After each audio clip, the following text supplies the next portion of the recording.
Hello, welcome to Santuário Lunar. In this video I'm going to talk about the Egyptian goddess Sekhmet, the lion goddess. If you enjoyed this video, I'm going to ask you right now, please give your thumbs up, subscribe to the channel, leave a comment below and share this video with somebody who may enjoy it. Let's start! Sekhmet, the daughter of the sun. Sekhmet, just like Bast, the cat goddess, is a daughter of the sun, daughter of Ha. In fact, Sekhmet and Bast share a lot of similarities, but they are totally different deities. In this video specifically, I'm not going to tell about these differences, because I told some of them in Bast's video. So if you haven't watched it yet, please watch Bast, the cat goddess. Sekhmet is represented as a woman with a lion face, and she's very furious. Her main temple was in Memphis, but she also had many temples scattered around Egypt. As a daughter of the sun, she also represents the eye of Ra, and it is said that Ra himself sent Sekhmet down to earth to punish people, to punish human people because they deserve to be punished, because they were behaving badly. In another interpretation, they say Ha sent Sekhmet because there were people creating some kind of plot to dethrone him. So anyway, Sekhmet was supposed to come down and punish a specific group of people. But as she hated humanity, she started killing everybody, non-stop. So she was just slaughtering everybody who was around or in front of her, and it was a massive killing. And everybody was fearing Sekhmet, the ones who survived, of course, or the ones she didn't see, because if they survived, it's because she didn't see them. It was so big that other gods tried to prevent Sekhmet from killing people. They want her to stop, but she couldn't listen to anyone. She wouldn't listen to anyone. As the Eye of Ha herself, she was also the mother of humans, or the mother of the entire human being, because it said that humans were created from the tears from the Eye of Ha. So she was killing her own offspring. Anyway, the situation was so dramatic that Ha himself created a plan to stop Sekhmet. And then in this plan, he scattered around the streets many jars. And these jars were filled with beer and pomegranate juice. So this way she would think that she was drinking blood. And when she found these jars, of course she thought it was blood, and she drank all of them. So of course she got drunk, and then she fell on the street unconscious and finally slept and stopped killing. In this moment when she finally slept and stopped killing, there are two interpretations. She woke up calm, and this created Bast, her calm version or her calm face, but this version is not so accurate because we find information about Bast before these two. Bast is an individual deity, an individual goddess. And another interpretation suggests that Sekhmet, in fact, was the aggressive side or aggressive face of a bigger goddess, like Hathor.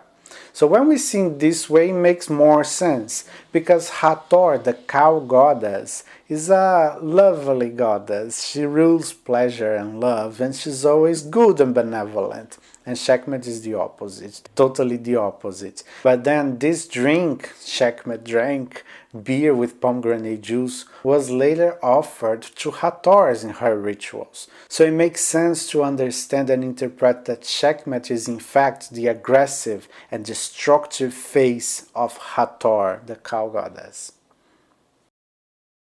Sekhmet and her breath of fire.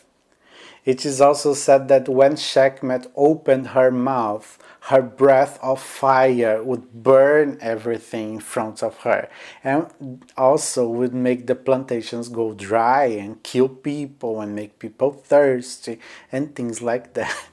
By the way, Ramses II, the king, said when he traveled in his chariot, Sekhmet followed him, so whenever an enemy or a threat appeared in front of them, Sekhmet would open her mouth and with the breath of fire would kill the enemy or the threat. In fact, the bad aspects or the mortal and deadly aspects of the sun were associated to Sekhmet. So when the sun is too strong, mainly in Egypt, we have these bad things. Plantations sometimes cannot grow properly. If we stay a long time in the sun, we can faint and we can have mental problems and we get thirsty. And then all these bad aspects of too much sun were associated to her. So in the end, Sekhmet was almost 100% a bad goddess, or a goddess who would bring bad things. They even say that the arrows that Sekhmet used transformed themselves into the 7 plagues that threatened humanity. And also that she could control the demons associated to diseases. So she was responsible for sending these demons to inflict diseases upon people. But Sekhmet was bad for people, for ordinary people. She was actually the protector of kings and Ra, her father. So every time when Ra was on his boat going to the horizon, he would be attacked by Apophis or Apep, the serpent, and Sekhmet was there on the boat to protect him. They even say that people used spells from the Book of the Dead to summon Sekhmet to attack their enemies. The Patroness of Medicine. Although she has this strange past and destructive past, from the Old Kingdom on, Sekhmet started to be associated with healing spells and rituals, and to all the things related to medicine. So the priests of Sekhmet were specialists in healing rituals. Now, seeing Sekhmet as both the destructor and the rebuilder, the one who inflicts diseases but the one who cures them, we understand her as a whole deity. And Sekhmet started to be pleased with rituals, so she would prevent people from being sick or helping them to recover. During the New Year, the time when the plagues and bacteria and all the bad things were proliferating, people would make a lot of rituals for her, expecting her to calm these things down and to help with the situation, so she could heal people who were sick and also prevent them from being sick. By pleasing Sekhmet, they expected her to be less aggressive, actually. And when we see this beautiful side of Sekhmet, the helper side, once again we associate her to Hathor, and later Sekhmet was also associated to Isis as the aggressive face of Isis. The archetype of Sekhmet. Sekhmet is associated to the occult face of the goddess, or as a dark goddess. In the video Lunar Magic and the Faces of the Triple Goddess, I explain this better, so you can watch that to understand it better. So anyway, every time we have a first contact with deities like Sekhmet or Kali, for example, these dark goddesses, it's a difficult thing. Sekhmet awakens what's inside our shadow self, so we have to accept and learn how to deal with it. So whenever we mess with our shadow aspect, actually we are entering a process, we are starting a process that we are going to reach our own cure, healing process, which is very interesting, and there's a reward in the end.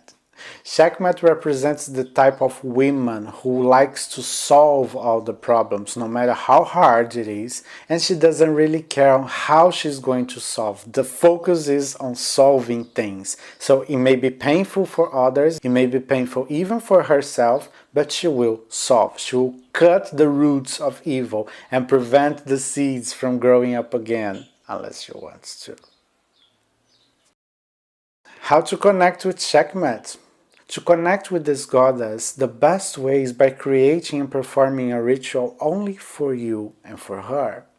So create an altar and dedicate it to Sekhmet, light up your favorite incense, offer some pomegranate juice with beer if you want.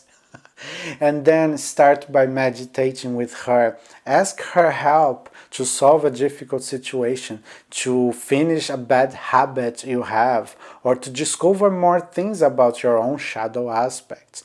You can even separate a piece of paper and start writing. Just write, let it come and write. Don't judge what you're writing. In the end, you read, and if it makes sense, okay. If it doesn't make sense, no problem. You are just letting go. You are just putting on paper things that were around you or inside of you.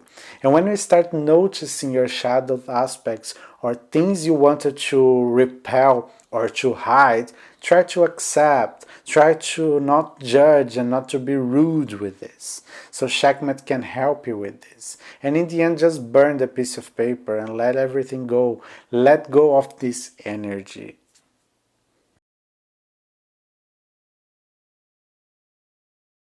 So this is the video about Sekhmet, the lion goddess, the fiercest goddess of Egypt. If you enjoyed, as I said in the beginning, please give your thumbs up, subscribe my channel, leave a comment below, share it with your friends, access our free oracles, it's in the comment, in the fixed comment. You visit my coffee page for freebies and tarot reading there too. Thank you so much. See you. And if you're still here, why don't you stay a bit longer on my channel? Here you'll find a playlist with all the goddesses I've talked about so far. Here, a playlist with all the spells and witchcraft studies. Here, a playlist with 5 lessons I've learned from each goddess. And here, you subscribe to the channel. Thank you.